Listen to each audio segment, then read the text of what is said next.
안녕하세요. 채널 반주원입니다. 자, 이번 주부터는 매주 금요일 날 저희가 새로운 내용을 업그레이드 해드리고 있는데요. 자, 오늘 다룰 주제. 사람마다 성격도 겉모습도 다양하듯이 몸의 체질도 다릅니다. 같은 음식을 먹어도 소화를 시키지 못하는 사람도 있고 또 특정한 상황에서는 알레르기 반응을 일으키는 사람도 있죠. 현명한 자는 건강을 인간의 가장 큰 축복으로 여기고 아플 때 병으로부터 혜택을 얻어낼 방법을 스스로 생각하여 배워야 한다. 바로 현대의학의 아버지 히포크라테스가 남긴 말인데요. 우리 조상들은 과거 중국의 의학서적을 바탕으로 병을 치료했습니다. 하지만 한계에 부딪힌 측면이 있었죠. 사용하는 약초도 또 치료의 방법도 나라마다 국가마다 차이가 있었기 때문인데요. 우리나라의 현실적인 실정에 맞는 책이 꼭 필요했겠죠. 이미 수년간의 작업으로 우리나라에서 나오는 약재에 대한 기본 정보를 담은 향약 채취 원령을 펴낸 바 있다. 이제는 이러한 약재들을 이용한 처방법을 하나로 모아 완성을 할 때이다. 바로 세종대왕이 남긴 말이죠. 세종대왕은 1431년 집현전 직제학인 유호통을 불러 새로운 의학서적의 제장을 명령합니다. 유호통은 향약 채취 원령을 기본 자료로 해서 왕실의 의사인 노중래, 박윤덕과 더불어 약재 처방법을 하나로 모아 완성하는 작업을 진행하게 됐는데요. 1년을 넘게 방대한 편찬 작업에 힘을 기울였고 전국의 사람을 보내서 의학 처방서들을 수집하기도 했습니다. 세종대왕은 이들을 돕기 위해서 중국에서 구해온 약재와 의학 정보를 수시로 제공했다고 하죠. 이렇게 완성된 책이 바로 향약 집성방입니다. 향약 집성방은 무려 85권으로 완성되었는데요. 향약이란 말의 의미는 우리나라에서 생산되는 약재라는 뜻입니다. 집성방이라는 말은 말 그대로 모두 모아서 하나의 책으로 만들었다라는 의미죠. 오늘날의 내과는 물론 외과, 이비인후과, 안과, 산부인과, 치과에 대한 내용까지 모두 방대하게 포함되어 있습니다. 질병의 증상과 의학적인 해석은 물론 필요한 처방법과 약의 제조법까지 모두 적힌 의학종합 백과사전적인 성격을 가지고 있는데요. 더욱 놀라운 것은 책 속에 담긴 백성을 위하는 마음입니다. 기본적인 치료 방법과 함께 민간요법까지 총망라했는데요. 주변에서 쉽게 구할 수 있도록 우리 약초를 통한 치료법을 설명하고 실제 백성들이 부른 이름까지 함께 적어서 그 활용도를 매우 높였습니다. 특히나 자주 사용하는 약초는 주로 나오는 지역까지 꼼꼼하게 적어둔 책이라고 하니 백성을 위하는 마음 그대로 담겨 있다고 할 수 있겠죠.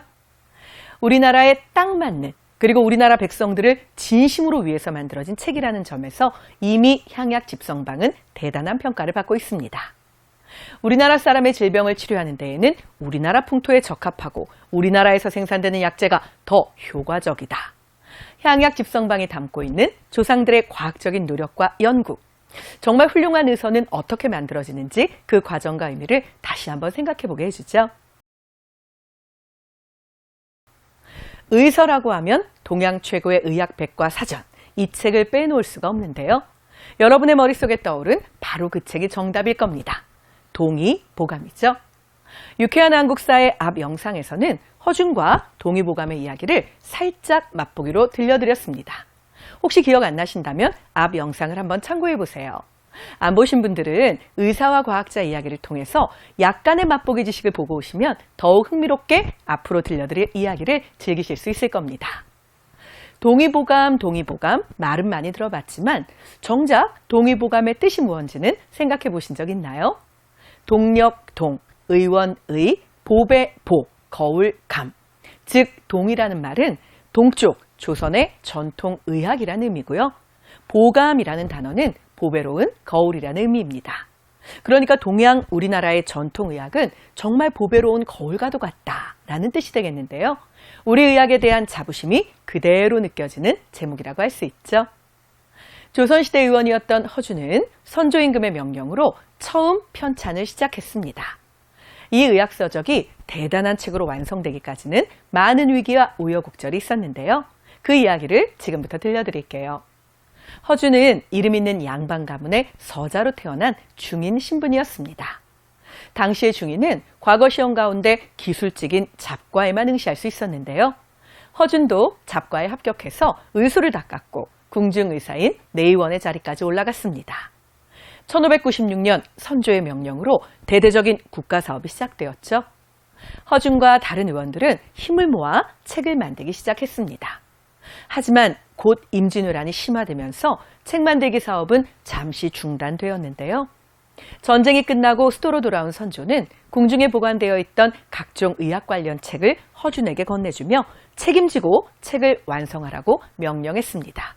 하지만 선조는 죽음을 맞이하게 되었고 이 책을 만드는 작업에도 위기가 닥쳐오기도 했죠. 전하가 돌아가신 것은 다 허준이 약을 잘못 썼기 때문이요.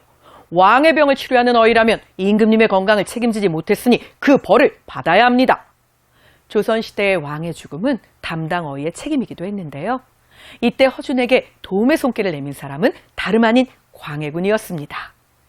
세자 시절 허준의 치료 덕분에 목숨을 구할 수 있었던 광해군은 그 고마움을 보답하는 의무와 더불어서 허준의 뛰어난 의술이 그대로 사장되는 것을 보고만 있을 수는 없었겠죠.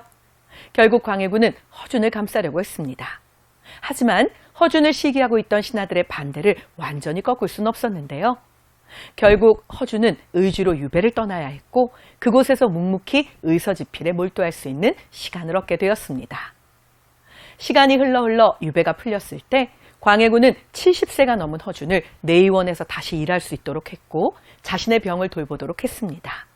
동의보감을 계속 쓸 수 있도록 격려하고 후원해 주었죠. 마침내 동의보감이 완성되었을 때 허준은 처음 책을 쓴 지 15년이 되는 해에 이 책을 완성하게 되었습니다. 바로 1610년의 일이었는데요. 하나의 책을 쓰기 위해 15년이란 시간을 투자했던 허준의 노력, 그리고 그런 허준을 묵묵하게 뒤에서 지원해 주었던 광해군의 인내심, 이 모든 것들이 어우러져서 조선 최고의 의학서적이 우리 앞에 내밀어지게 된 것이죠. 당시의 조선은 전쟁을 거치며 많은 백성들이 각종 전염병과 부상으로 고통받고 있었습니다. 허준은 실제 환자를 치료하며 경험한 의학적인 정보를 자세하게 기록했는데요. 내경, 외경, 잡병, 탕액, 침구, 이 5가지를 체계적으로 분류해서 필요한 자료를 쉽게 찾도록 했습니다. 우리도 하나씩 살펴볼까요?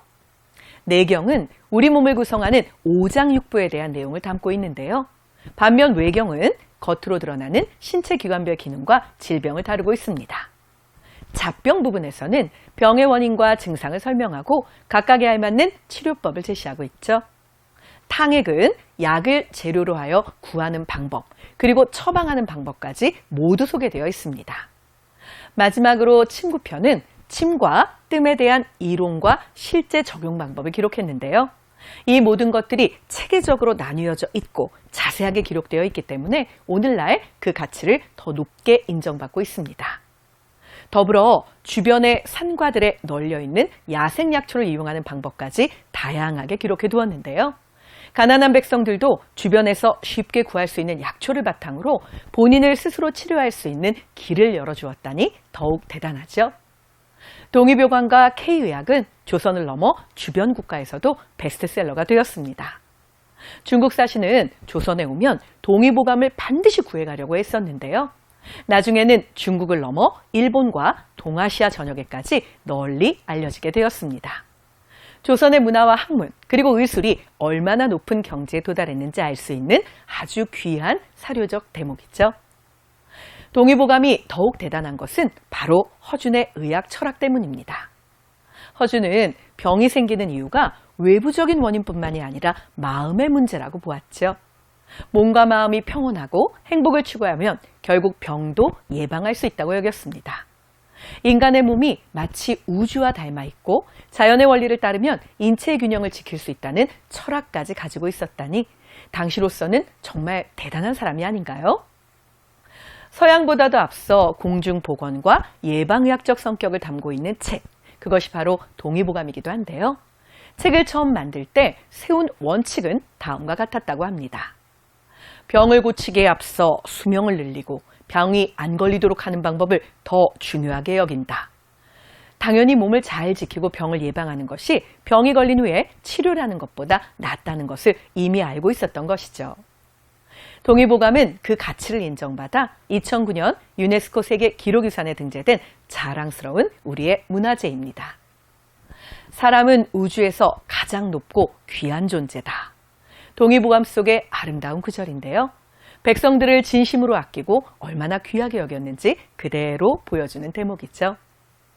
우리나라 의학서적에 대한 오늘의 이야기 어떠셨나요? 채널 반주어는 다음 주에도 더욱 유익한 주제로 반드시 제 시간에 찾아올 것을 약속드리는데요. 여러분이 눌러주시는 좋아요와 구독 설정, 이것만으로도 정말 저희는 큰 힘이 됩니다.